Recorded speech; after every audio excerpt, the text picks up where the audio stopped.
24 mai 2000. L'Institut de mathématiques Clay publie une liste de 7 problèmes mathématiques irrésolus et parmi les plus difficiles. Les 7 problèmes du millénaire. 1 million de dollars de récompense est promis pour chaque problème résolu. Certains de ces problèmes attendent une solution depuis plus de 100 ans.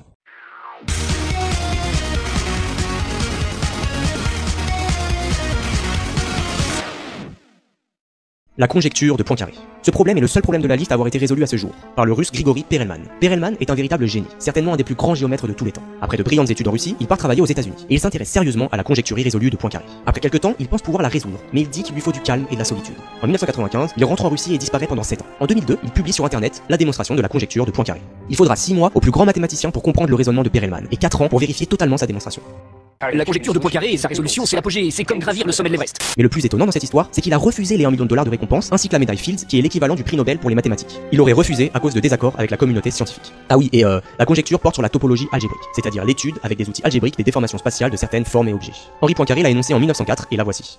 Soit une variété compacte V simplement connexe, à 3 dimensions, sans bord.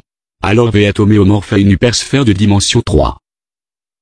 Quant à Perelman, il vit maintenant dans un quartier populaire à Saint-Pétersbourg, près de sa mère. Il a arrêté les mathématiques et refuse toute interview. L'hypothèse de Riemann. Ce problème mathématique est un des plus célèbres du monde. C'est en 1859 que le mathématicien allemand Riemann pose le problème. Il est extrêmement difficile à résoudre, mais la question de base est assez simple. Comment sont répartis les nombres premiers?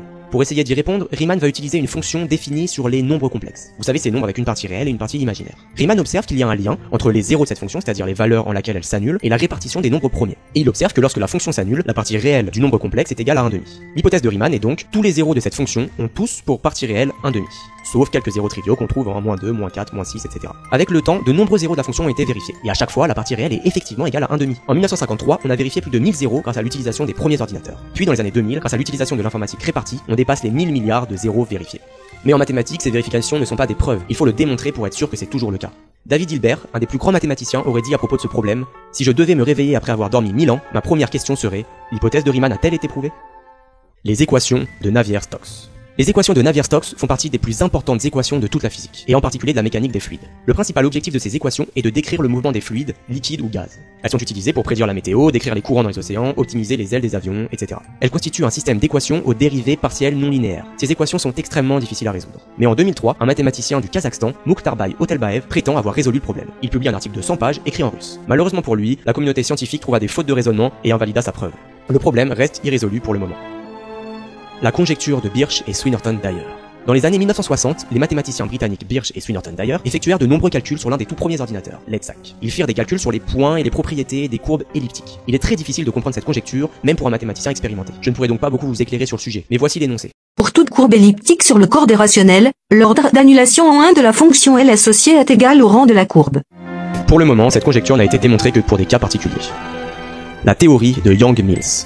Comme vous le savez peut-être, il existe 4 forces fondamentales dans l'univers. Force gravitationnelle, électromagnétique, nucléaire faible et nucléaire forte. D'un côté, la force de la gravitation est décrite par la théorie de la relativité générale d'Einstein, alors que les 3 autres forces entrent dans le cadre de la mécanique quantique. Un des plus gros objectifs de la physique moderne est d'unir ces deux modèles au sein de ce qu'on pourrait appeler une théorie du tout. C'est dans cette quête que les physiciens Young et Mills, dans les années 1950, ont élaboré une nouvelle théorie pour décrire la force de cohésion dans le noyau des atomes.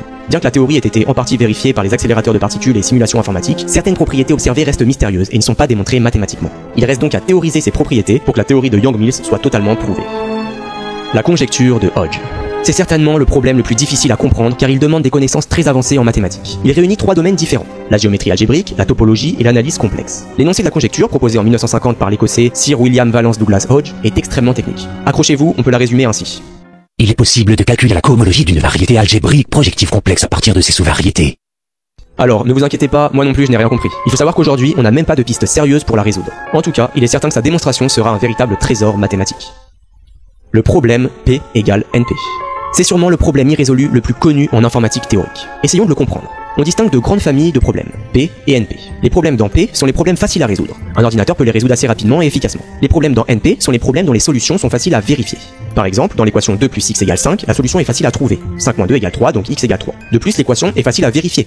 À partir d'une valeur proposée, si on propose 3, on peut vérifier facilement que c'est correct. On comprend assez intuitivement qu'un problème facile à résoudre a des solutions faciles à vérifier. Dans un autre exemple, décomposer un nombre en produit de nombres premiers est a priori difficile. On ne sait pas s'il existe un algorithme efficace pour le faire. Donc on ne sait pas si ce problème est dans P. En revanche, il est dans NP, car on peut facilement vérifier A fois B fois C avec A, B, C des nombres premiers, par exemple.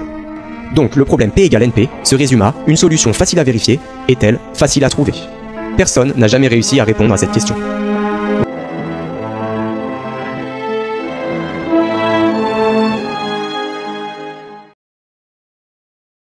Les maths, c'est le futur. Alors à bientôt pour une nouvelle vidéo.